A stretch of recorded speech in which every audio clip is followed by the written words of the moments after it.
Voy a hablar de Venecia. No voy a poner las fotos de mi último viaje a Venecia, no todas. Pero yo creo que para entender Venecia hay que hablar un poco de la historia, ¿no? Venecia, bueno, para todo el mundo es una ciudad bonita, es posiblemente la ciudad más bella del mundo, antes o después que Granada, o a la vez. Y claro, vosotros no habéis venido aquí a escuchar hablar de historia, pero voy a hablar de historia de otra forma. Porque estoy aquí arriba y al fin y al cabo, bueno, ese es el tema. Venecia fue un estado que duró durante prácticamente 1000 años, desde el siglo VIII hasta finales del siglo XVIII, que llegó Napoleón y dijo, esto se ha acabado, tanta Venecia, tanta historia, a la fuera. Fue un estado que se mantuvo durante mucho tiempo y quizás lo más interesante es que fue una república vitalicia, es decir, se nombraba un presidente que se llamaba el Dogo y ese presidente estaba ahí por vida, ¿vale? ¿Cuántos estados medievales conocéis que fueron una república? Ninguno. Eso lo hacía excepcional. Pero también es excepcional que duró tantísimo tiempo, ¿no? Y duró tantísimo tiempo a través de la ciencia, de la tecnología y de la innovación. Y vosotros preguntaréis, bueno, ¿qué ha inventado Venecia? Bueno, ha inventado el helado, ha inventado el oso mío y ha inventado la góndola. Lo primero, no. Lo segundo, bueno, casi. Lo segundo, tampoco. Y lo tercero, sí. Evidentemente inventaron la góndola y os advierto que la góndola es un prodigio de la ingeniería muy interesante. Pero no voy a hablar de eso. Voy a hablar de una de las innovaciones más importantes de Venecia, una que usáis todos los días. El punto y coma. ¿Qué es el punto y coma? Bueno, un punto y una coma. O sea, no tiene más historia. Diréis, joder, ¿alguien inventó el punto y coma? Sí. Sí, se inventó el punto y coma. El punto y coma es muy interesante. Si miráis la guía de estilo del país, le dedica una sección completa al punto y coma y hay 5 casos de uso diferentes al punto y coma. ¿Para qué sirve el punto y coma? Sirve para que el autor, la persona que escribe, introduzca algo que es un dato metatextual. No es el texto lo que está diciendo en el punto y coma. Oye, párate aquí, esto es una pausa, para y deja de leer, ¿vale? Y sigue un poquito más adelante. ¿Cómo fue esto? Bueno, como os digo, tiene una historia muy interesante Venecia. Es una historia en la cual una de las cosas más importantes que mantenía era su independencia, independencia del papado, independencia de otras repúblicas italianas, independencia de todos los grandes estados europeos. Y para eso una de las cosas que introdujo fue también una idea relativamente revolucionaria y también con todas las air quotes que queráis, la libertad. Libertad de expresión. ¿Qué es lo que pasaba cuando se inventó la imprenta de Gutenberg? Bueno, se inventó la imprenta de Gutenberg, lo primero que se imprimió fue la Biblia, era un estado protestante, todas las ideas que fueran peligrosas, subversivas para el protestantismo, no se podían hacer en Alemania o en Holanda.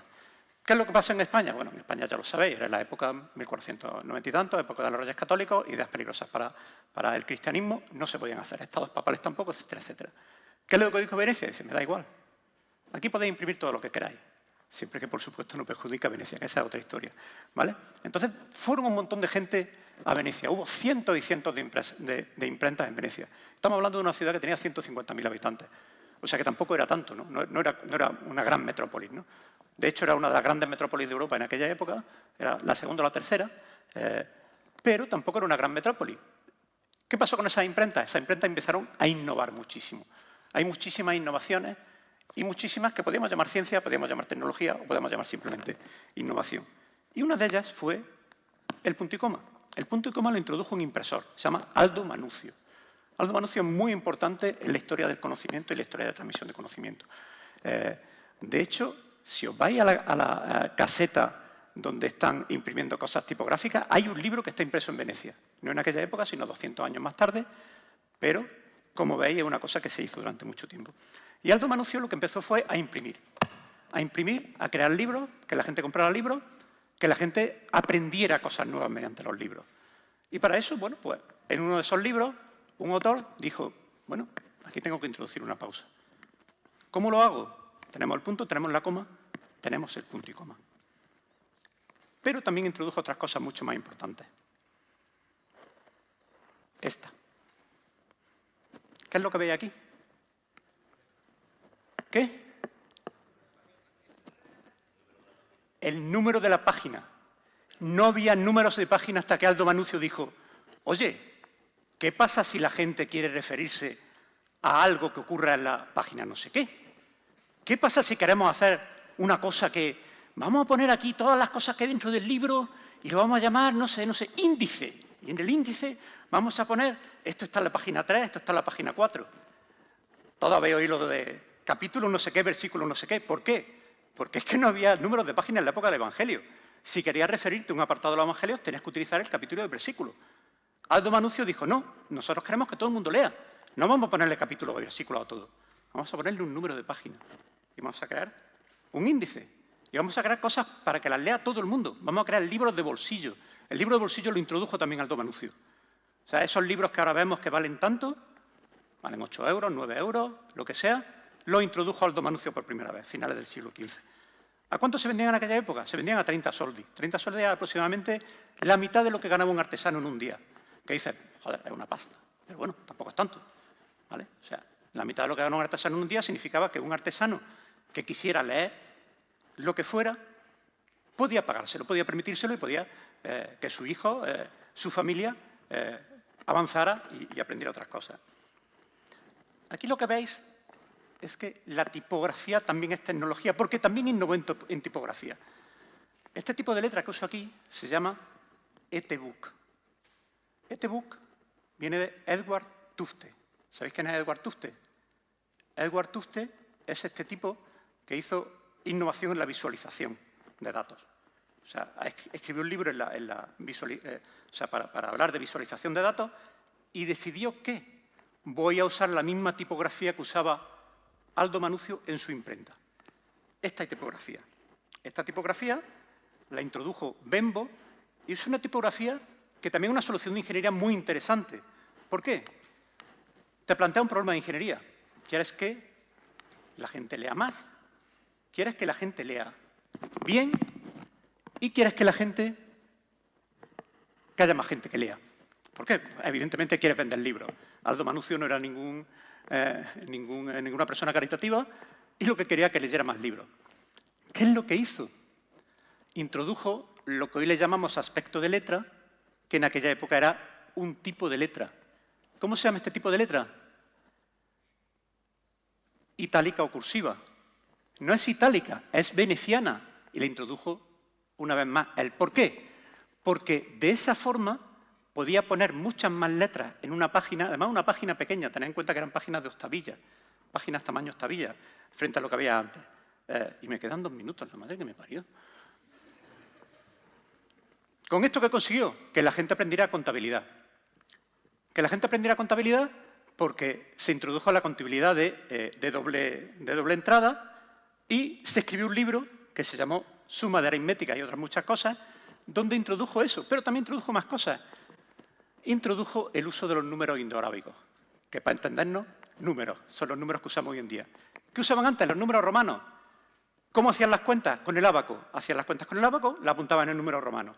Pero llegó una persona que se llamaba Fibonacci, que igual os suena, que dijo, no, oye, no, mira, podemos sumar 1 más 1 y nos da 2. Y oye, este 2 que acabamos de poner, podemos sumarlo al 1 anterior y nos da 3.